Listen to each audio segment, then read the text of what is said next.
Buenos días a todos. Bueno, parece que las bendiciones tienen su precio porque ayer lo de los jóvenes fue muy bueno y ahora tuvimos problemas con el aire acondicionado. Muy bien. El domingo pasado estábamos hablando de 5 preguntas importantes que Dios tiene para nosotros. Y alcanzamos a ver 3.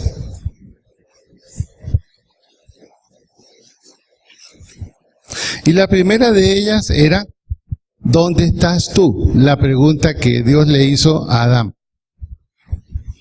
Y la idea ahí era, si Adán estaba donde debía estar, haciendo lo que debía hacer, o qué había pasado. Y es la misma pregunta que Dios nos hacía a nosotros. ¿Dónde estás tú? ¿Estás donde debes estar y estás haciendo lo que debes hacer? ¿O estás en otro tipo de problema? La segunda pregunta era, ¿dónde está tu hermano? ¿Y a qué apuntaba esa pregunta? ¿Estás interesado en cuidar solo de ti mismo? ¿Preocuparte solo de tus cosas? ¿Y hacer caso omiso de quienes te rodean y las necesidades que los que te rodean tienen? En otras palabras, ¿te gusta que solo se preocupen por ti, pero tú no te preocupas por otros? Y veíamos que la respuesta de Caín fue, yo no soy guarda de mi hermano. Yo solo tengo que preocuparme de mí mismo.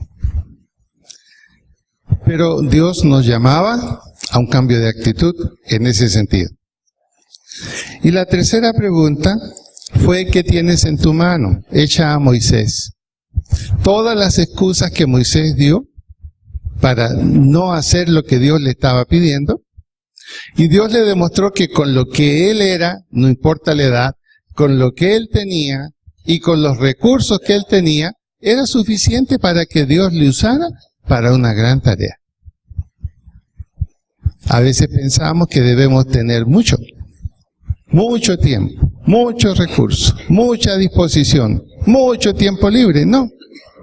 Dios puede usar, multiplicar y bendecir lo que disponemos.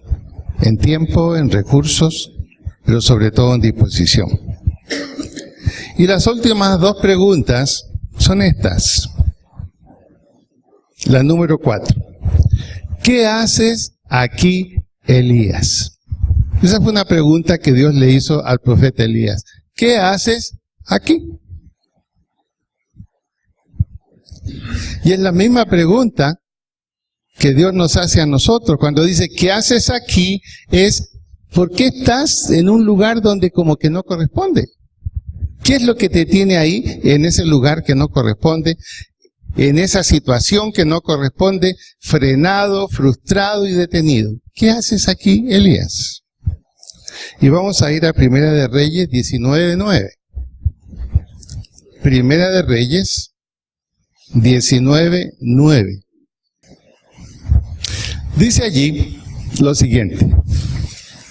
Primera de Reyes 19:9. Y allí, Elías obviamente, se metió en una cueva, donde pasó la noche.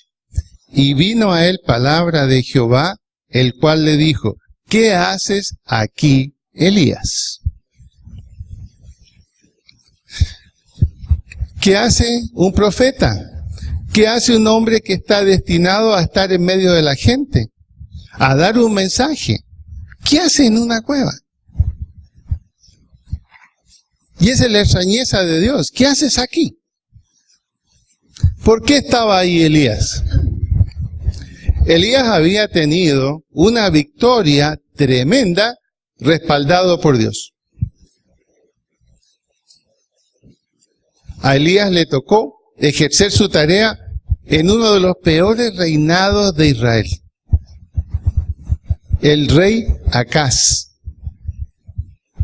esposo de la famosa Jezabel. De allí viene ese nombre que a ninguna mujer le gustaría que se lo ponga. Es como un compañero de colegio que yo tenía y que cómo sufría ese pobre. Se llamaba Nerón Azócar. Sufría porque en cada clase pasaban lista. Azócar, Nerón y todos riéndonos. Y empezaban, wow, wow, wow, wow, wow. Él decía, me pusieron nombre de perro. Jezabel también implica como nombre algo que no es bueno. Jezabel, siendo esposa del rey de Israel, era sacerdotisa pagana. Y Acaz nunca tuvo la voluntad, la autoridad para frenar eso. Entonces la influencia que hubo en el pueblo fue pésima. De tal manera que los sacerdotes de Baal gozaban de prestigio, del apoyo de la reina. Y llega un momento entonces en que Dios envía a Elías a predicar allí. Y llega un momento en que le dicen a Elías, bueno, vamos a definir quién realmente es Dios, si el nuestro, Baal, o el tuyo. Entonces Elías propone, muy bien, vamos a hacer 2 montones de leña. Y ustedes van a orar, y yo voy a orar. Y vamos a ver cuál montón de leña se prende primero. Y todo el día los sacerdotes de Baal, en ruego, en súplica, con sus cuchillos se sacaban el cuerpo, esperando la respuesta de Baal. Y Elías orando y confiando en Dios. Pero piensen esto. ¿Qué grado de estrés no tendría Elías humanamente hablando? ¿Y si no se prende? Nunca había sucedido antes algo así como para que Elías dijera, sí, Dios ya lo ha hecho. Solo él conocía el milagro de la zarza ardiente que nunca se apagaba cuando Dios habló con Moisés. Y ya casi al atardecer, no se prendió el montón de leña de los paganos. Y Dios escucha la oración de Elías y va a caer fuego sobre el montón de leña. Y Elías dice, para que no quede ninguna duda, por favor, échenle harta agua al montón de leña mío, que quede pero húmedo totalmente. Y el agua escurría sobre la leña. Y el fuego de Dios cayó y acabó con el montón de leña. Entonces Elías dijo, Jehová es Dios. Y le tocó sacar su espada. Y le cortó la cabeza a 150 profetas paganos. Piensen esto, no es cualquier espada. Una espada para cortar la cabeza es una espada pesada. Y levantarla 150 veces. Y Jezabel, en cuanto se enteró, dio la orden, busquen a Elías y lo matan. ¿Y qué pasó con Elías? Dijo, yo tengo que huir para salvar mi vida. Y huyó y se escondió en una cueva. Totalmente atemorizado, deprimido, angustiado, temeroso por su vida. Y allí estaba en la cueva. Y Dios cuando le hace la pregunta, ¿qué haces aquí, Elías? Le está diciendo, pero esto no tiene sentido. ¿No te das cuenta lo que acabas de hacer en mi nombre y te has escondido simplemente porque una mujer pagana te ha amenazado? ¿Qué haces aquí? Este no es tu lugar. Este no es tu lugar. ¿Y qué responde Elías? Miren el versículo 10, ahí mismo de Primera Reyes 19.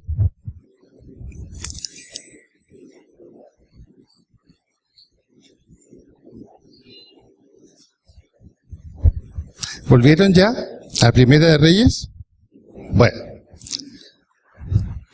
Allí se metió en una cueva donde pasó la noche, vino a él palabra de Jehová, el cual le dijo, ¿qué haces aquí, Elías?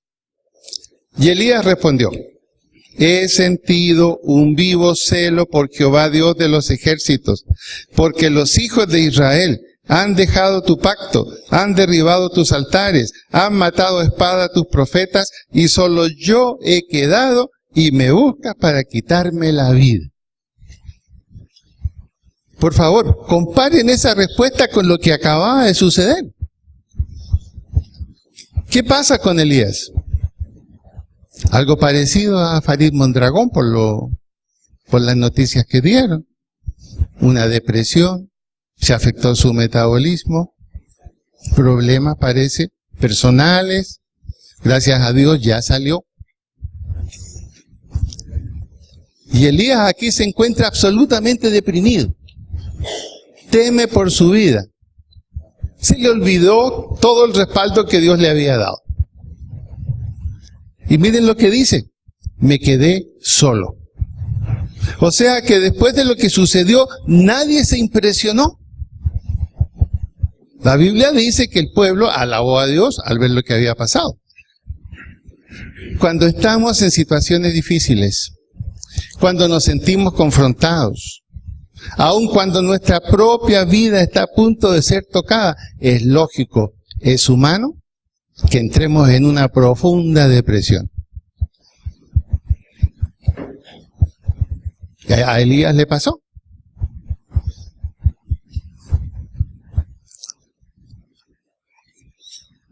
En el versículo 11, entonces Dios le dijo, sal fuera. La mejor manera de encontrar una solución a nuestros problemas no es hundirnos en el problema y reflexionar y dar vuelta una y otra vez en el problema. Dios le dice, sal fuera, en esta cueva no vas a solucionar nada. Entonces Dios, para animar al profeta, le dice, he aquí que Jehová pasaba y un grande y poderoso viento que rompía los montes y quebraba las peñas delante de Jehová, pero Jehová no estaba en el viento, y tras el viento un terremoto, pero Jehová no estaba en el terremoto, y tras el terremoto un fuego, pero Jehová no estaba en el fuego, y tras el fuego un silbido apacible y delicado. ¿Qué hace Dios? Le dice, echa una miradita, mira, este soy yo, el que te acaba de respaldar. ¿Qué haces ahí? ¿Qué haces ahí? Versículo 13. Y cuando lo oyó Elías, cubrió su rostro con su manto y salió. Pero mire, ¿hasta dónde salió? A ver, no vaya a ser cosa que viene alguno de Jezabel. Es exactamente lo mismo que nos pasa a nosotros. Dios nos dice, mira, este soy yo. Venimos a la iglesia, escuchamos un testimonio tremendo y Dios nos está diciendo, ¿te das cuenta? No estás solo.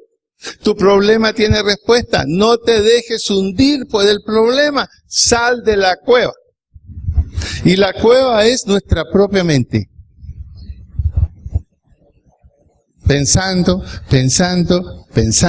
amargándonos, deprimiéndonos, yéndonos a dormir y después no queremos levantarnos.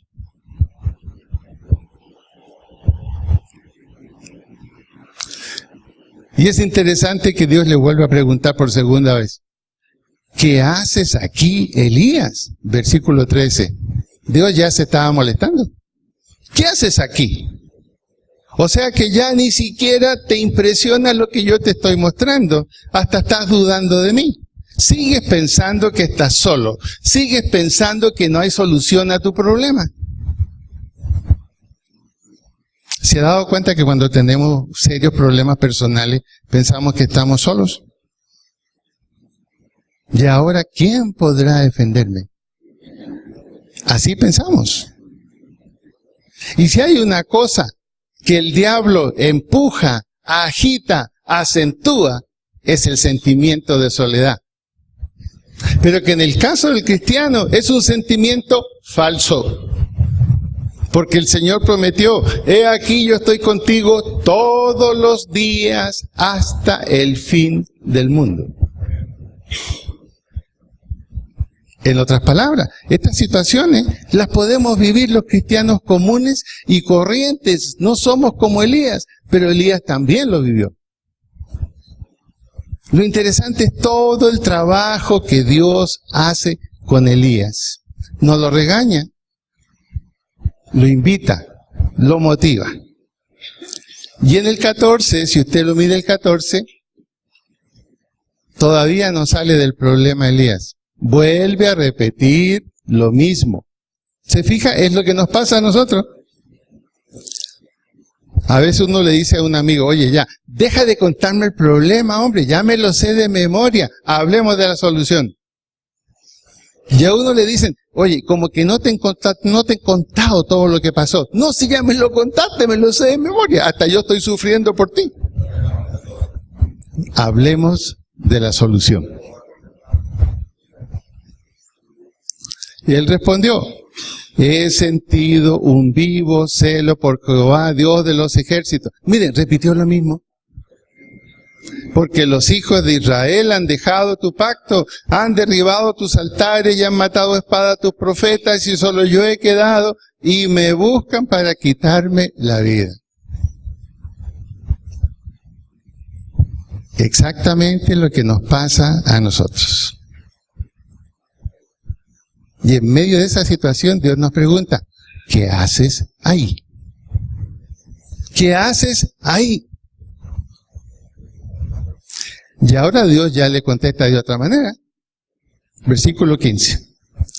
Ya no le dice con una invitación que salga de la cueva, no. Ahora le da la orden. Ve, anda. Vuélvete por tu camino. O sea, que me devuelva. Pero si lo que yo necesito es huir hacia el otro lado. No, devuélvete por tu camino, por el desierto de Damasco, y llegarás y ungirás a Hazael por rey de Siria. Tu trabajo continúa. A Jehú, hijo de Nimsi, ungirás por rey sobre Israel. Mira, ya te saqué el problema. Vamos a sacar a Acaz y vamos a poner a otro mejor que él. Ya está la solución del problema. Yo le he dado ya. Vas a ir a comunicarla. Y a Eliseo, hijo de Safat, de Abel Mehola, ungirás para que sea profeta en tu lugar. A lo mejor Elías dijo, o sea, me castigaron. Me cambiaron. Perdí el puesto. No, aquí está la misericordia de Dios. A Elías le tocó muy duro su rol de profeta. Es como si Dios dijera, ya has cumplido tu tarea. Ahora viene la recompensa. Ungirás a Eliseo. Él va a ser profeta en tu lugar. Y el que escapare de la espada de Hazael, Jehú lo matará. Es decir, tranquilo, tus enemigos se van a acabar. Y el que escapare de la espada de Jehú, Eliseo, el que te va a reemplazar, lo matará. Y yo haré que queden en Israel 7,000. Y noten esto, mire la Biblia por favor. Cuyas rodillas no se doblaron ante Baal. Elías decía, no queda nadie. Solo yo. Todos los demás se perdieron. Y Dios le dice, estás equivocado. Hay 7,000 que no se doblaron ante Baal. Hay 7,000 que son fieles. Hay un remanente con el cual vamos a volver a empezar. Un remanente y un nuevo rey. Y ahí Elías empieza a entusiasmarse. Bueno, ¿y por qué no me quedo entonces? No, ya has hecho tu tarea. Ya has hecho tu tarea. Y esa es la pregunta que Dios también te hace a ti. Trata de identificar cuál es la cueva donde estás metido. ¿Estás metido en alguna cueva? Son cuevas que tienen varios nombres. La cueva de la pereza, para con Dios. La cueva de el no me importismo, ande yo caliente, fríase la gente. La cueva del no me importismo. La cueva de la indiferencia. La cueva del complejo de inferioridad. Hay otros mejores que yo no puedo.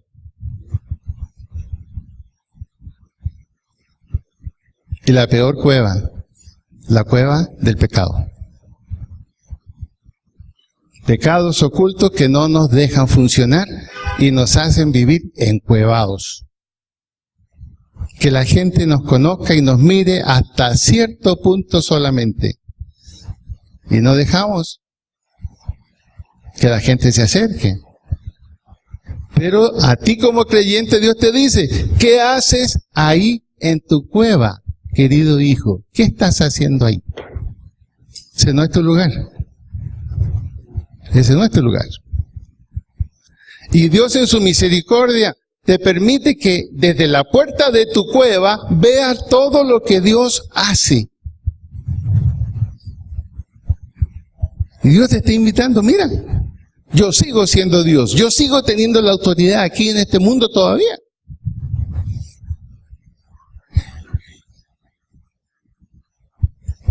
Y especialmente hay algo que Dios nos dice a los pastores. A veces uno como pastor y uno cuando conversa con otros pastores, no, pastor, me quedé solo. ¿No es cierto?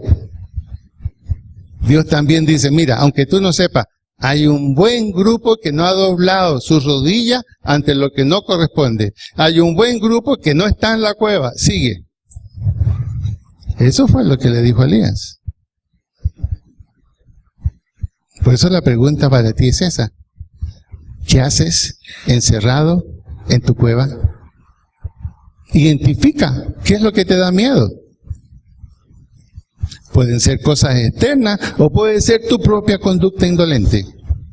Pero Dios te invita a que salgas, que lo reconozcas y que confíes en que Él tiene una tarea para ti.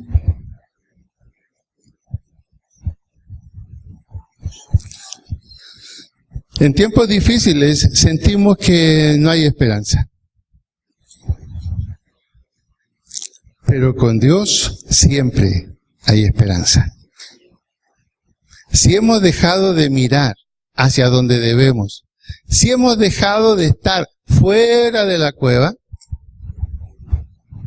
es hora que salgamos. Es hora que salgamos. Quinta pregunta que Dios hace. ¿Soy yo lo primero en tu vida? ¿Soy yo lo primero en tu vida? A veces con mucha facilidad nosotros decimos, Dios es lo primero en mi vida. Con Diosito estoy en todas partes, en mi casa, en el trabajo, en el baño, en la ducha. Dios es lo primero en mi vida. Es hermoso decirlo. Cuando Dios pregunta, ¿soy yo lo primero en tu vida? Él mismo se encarga de contestarnos para que sepamos qué significa tenerlo primero en la vida. Vamos a ir, esta es la última pregunta, vamos a ir a Éxodo 20, 2 al 11. Dice así, yo soy Jehová tu Dios, que te saqué de la tierra de Egipto, de casa de servidumbre. No tendrás dioses ajenos delante de mí. Primera respuesta que nos da Dios. Ok, si yo soy lo primero en tu vida, entonces no tendrás dioses ajenos delante de mí. Ahora, ¿qué significa la palabra delante de mí? Para nosotros delante significa que Dios va allá y yo voy detrás de Él. No, la palabra en el hebreo no significa eso.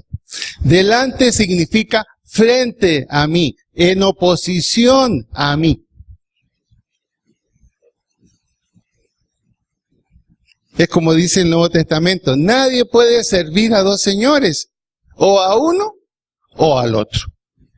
Por lo tanto, Dios dice, no tendrás nada frente a mí, en oposición a mí, frente a lo cual tú tengas que decidir qué hago y a quién sigo. No admito eso. Y lo está diciendo aquí, clarito la Biblia. No tendrás dioses ajenos delante de mí. Los falsos dioses están en oposición al verdadero Dios. Los falsos dioses están en oposición al verdadero Dios. Y el culto a los falsos dioses es incompatible con el culto al verdadero Dios. Y en la sociedad en que vivimos, hacemos de cualquier cosa un Dios. Si tiene un carro que por la gracia de Dios se lo dieron y es bonito y es caro, qué pena, qué tragedia cuando no lo puede usar. Hermano, ¿y qué pasó? ¿No te vimos en la iglesia? No, que se echó a perder el carro y era urgente, yo tenía que arreglarlo. Pero es domingo, hombre. No, algún mecánico habrá por ahí o algo. No puede morir mi Dios. Y lo servimos a ese Dios. A veces gastamos más en mantener un carro que en la comida.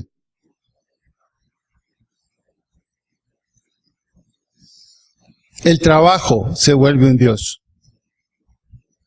Y la excusa para no servir a Dios.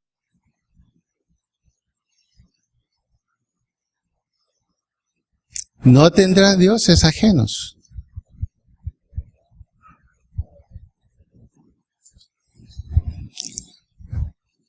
Para algunos la familia incluso llega a ser un Dios. Y se vuelven la excusa para no servir a Dios.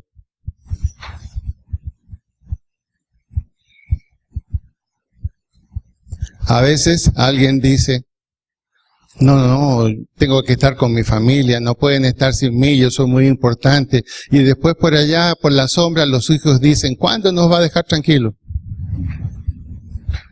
Excusa. Jesús dice, si alguno pone primero padre, madre, hermana, esposa, hijo, antes que yo, dice, no es digno de mí. No significa abandonarlo, no, de ninguna manera.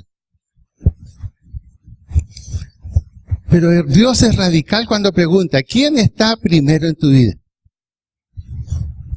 ¿Quién está primero en tu vida?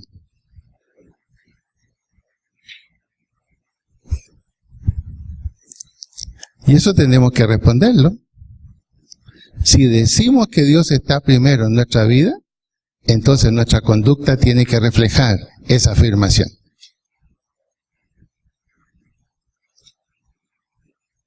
¿Cómo podemos saber qué es lo que está primero en nuestra vida? ¿Hay alguna manera de saberlo, de identificarlo? Claro que sí. La Biblia lo dice.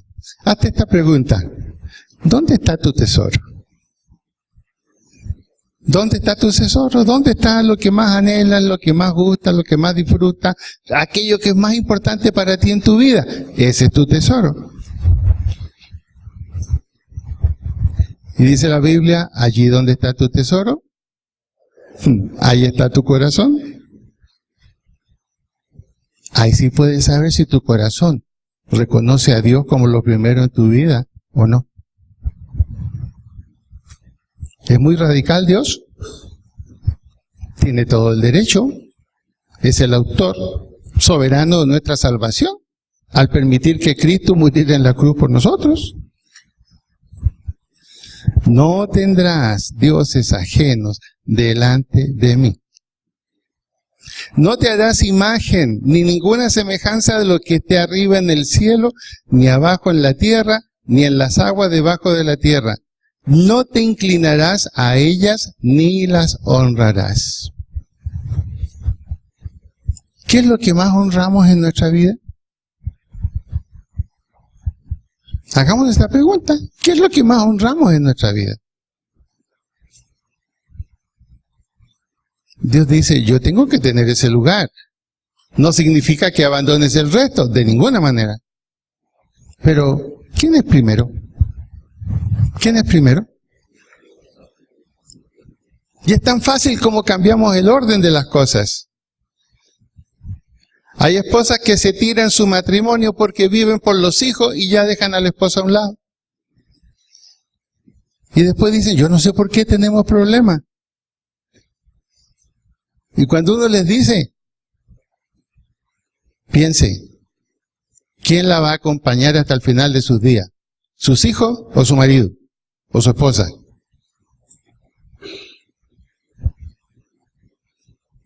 No van a ser los hijos. Los hijos crecen, exprimen nuestros recursos que con todo gusto se los damos para que estudien y saquen un título. Y cuando queremos celebrar con ellos, ¿con quiénes celebran? Con sus amigos. Se casan. Y es lógico, a mis padres también les tocó. Y nos vamos. Y nos vamos. ¿Y quién se queda ahí? ¿Quién es el que no puede irse? Miguel me mira así con unos ojos. Nos quedamos porque es el compromiso, porque la otra persona también se queda. Yo en mi caso, yo no voy a perder una enfermera gratuita a esta altura de la vida. Porque a los varones eso nos pasa con la esposa, es la enfermera gratuita. Pero eso hay que cultivarlo para que se quede también. Cambiamos con una facilidad el orden de las cosas y cuando nos damos cuenta, a veces demasiado tarde, que erramos el camino, aparece el síndrome del nido vacío.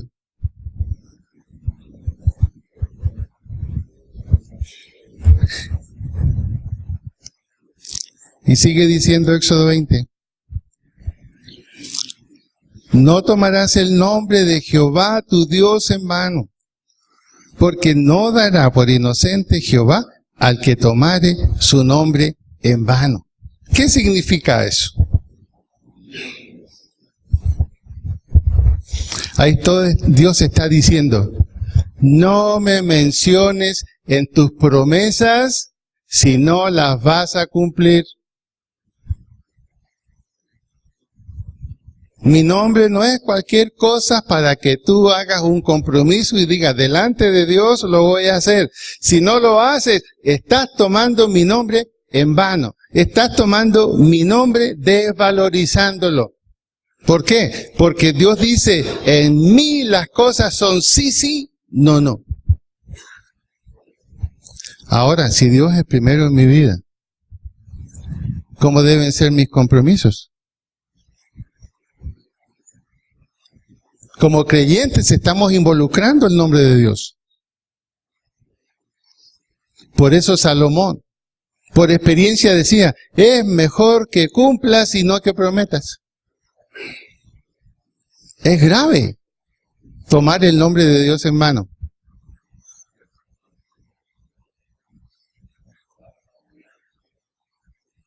A veces nos reímos cuando nos despedimos. Bueno, nos vemos el próximo día. Ah, bueno, si Dios quiere. ¿Sabe qué significa cuando decimos eso? Obviamente Dios quiere. Pero ¿quién es el que no quiere? Estamos tomando el nombre de Dios en vano. Porque Dios dice, yo no soy mentiroso.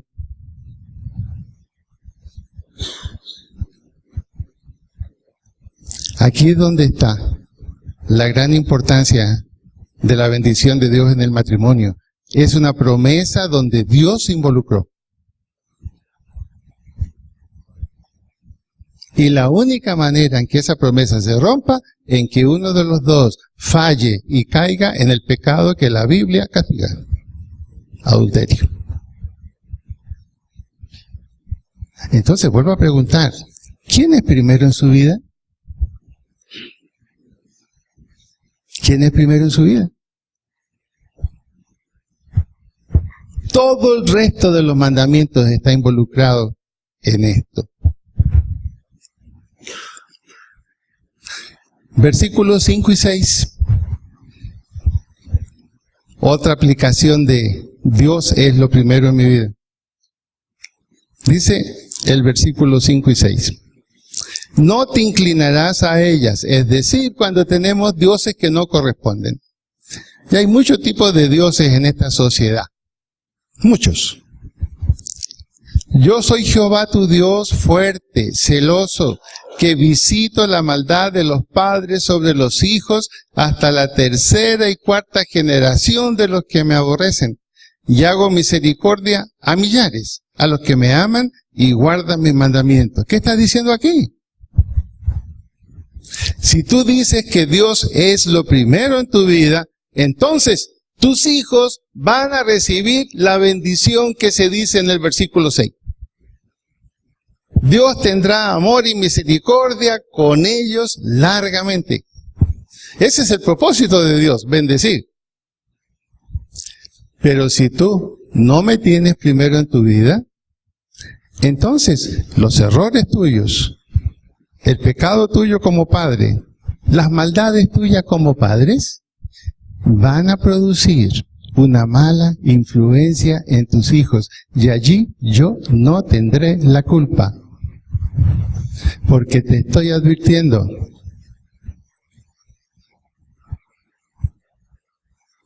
Hoy día, lo que vivimos a nivel mundial con la juventud. Imagínense esto. Un muchacho que nace, crece en Inglaterra con todas las cosas. Un muchacho que crece y nace en Estados Unidos con todas las cosas. Un muchacho que nace y crece en los Países Bajos, Holanda, Suecia, Dinamarca, donde su vida está asegurada hasta el último día. Y decide morir por una causa musulmana. ¿Qué explicación tiene eso? El hogar. ¿Qué lo tiene resentido? ¿Qué fue lo que vio en el hogar? Que perdió la confianza en los adultos y de pronto hasta en su propio país.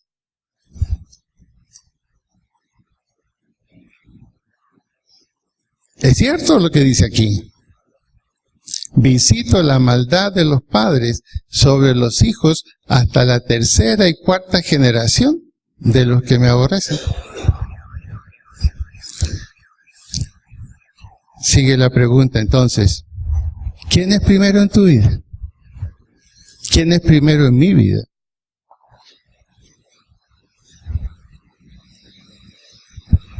Nadie se engañe, dice la Biblia.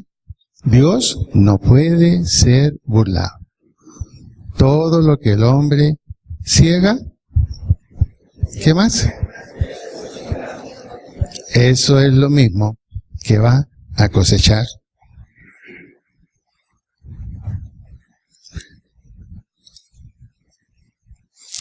¿Es Dios importante en nuestra vida? ¿Qué dirían ustedes? ¿Es importante lo primero? Veamos este ejemplo. Cuando llegan amigos a tu casa, cuando tienes familiares en tu casa que te visitan, y tú tienes un compromiso con Dios. Obviamente no estás en una finca. Hablemos primero, estás aquí en Cali. Y tú decides quedarte. No, tengo que atender a mi familia. Y claro que sí. Pero ¿por qué nos cuesta tanto decirle a nuestra familia que nos visita? ¿Sabes una cosa? Mira, tengo mi reunión en la iglesia hoy domingo. ¿No quisieras acompañarme? Estamos de vuelta a las 12.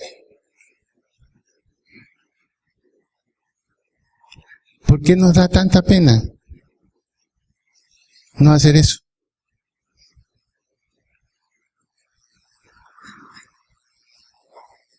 Y perdemos muchas veces la oportunidad que nuestra familia, en una visita de 2 horas a nuestra iglesia, quizás vienen de otra parte, escuche el mensaje. ¿Quién está primero? ¿Se acuerdan del tiempo de noviazgo? Yo me acuerdo que todo lo hacía rápido, terminaba el trabajo rápido, estudiaba rápido, había que estar con la novia a tal hora. Nada podía interponerse. Varones, ¿sí o no? Les da pena decir que sí, ¿no? Hasta se bañaban ese día.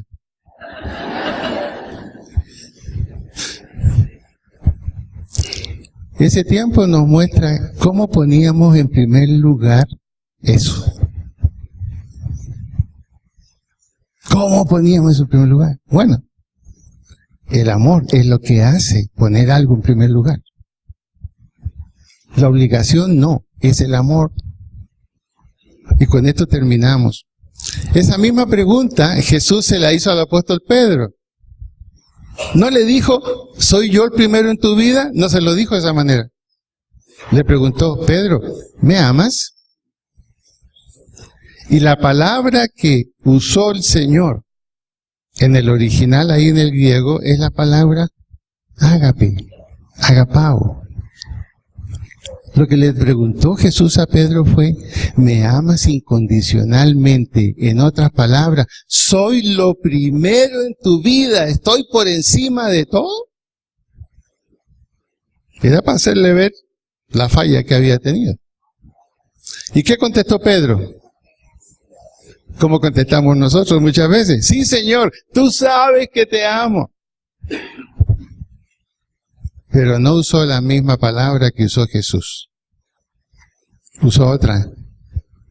Usó la palabra fileo, filial. Es decir, sí, Señor, para mí tú eres como un hermano. Para mí tú eres como un familiar. Pero no eres lo primero.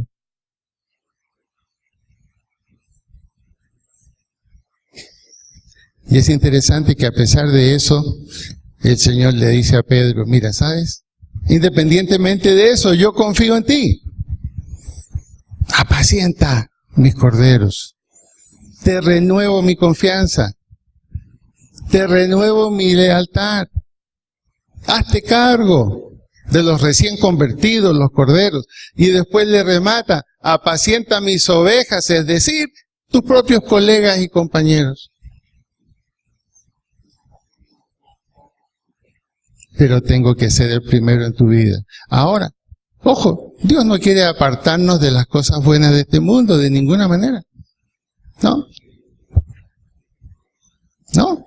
A mí me gusta escuchar la música de Frank Sinatra, sobre todo llorar nostálgico con José José. No, Dios no quiere apartarnos de eso. Pero cada cosa en su lugar.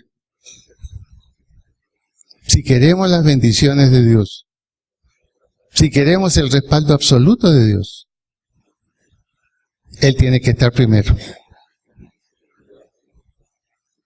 Es como nos dijo la novia, si me quiere tener a mí, se casa conmigo y punto. Ay, pero no podemos así nomás. No, Señor. Era ponerlo en primer lugar. ¿Y qué pasó en la fiesta de boda? Ella cuando entra a la iglesia, sonriente, con su traje, ¿qué está diciendo? Es mío, y punto. Nosotros no decimos eso. Pero es lógico que sea así. Es lógico. El amor completo implica poner a la otra persona primero. Ahora, con Dios es igual. Entonces, las dos preguntas que vimos hoy. ¿Qué haces aquí?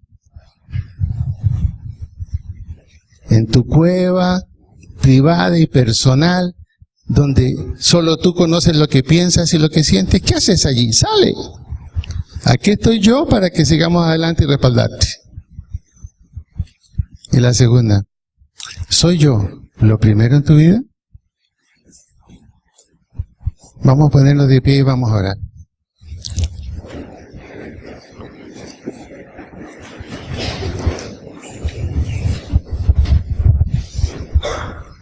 Vamos a inclinar nuestra cabeza.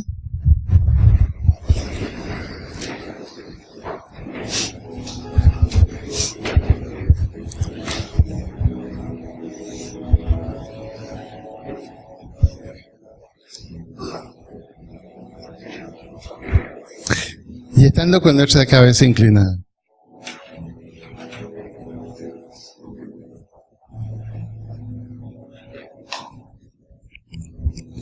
a lo mejor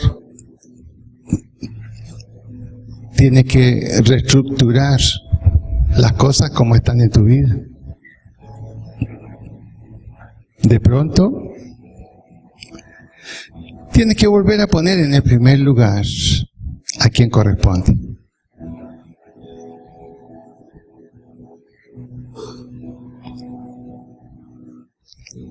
No pongas nada en oposición o frente a Dios. Las cosas son sí o no, como dice la Biblia. Dios se compromete a respaldar a los que en Él creen, a los que en Él confían.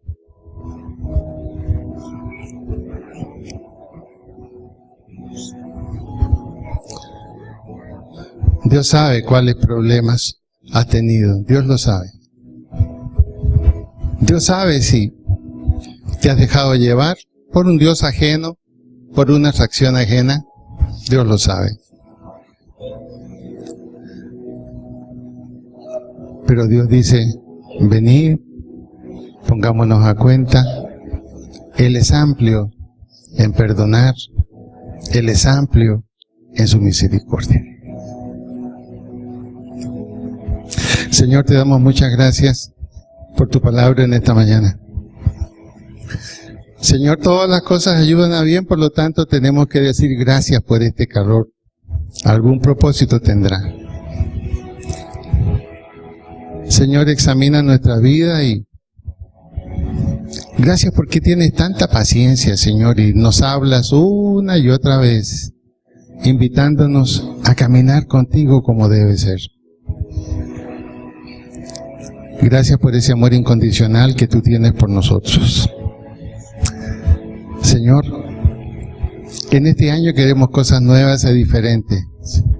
Y lo primero que tiene que ser nuevo y diferente somos nosotros. Y las demás cosas vendrán por añadidura. Gracias, Señor, en esta mañana por tu palabra.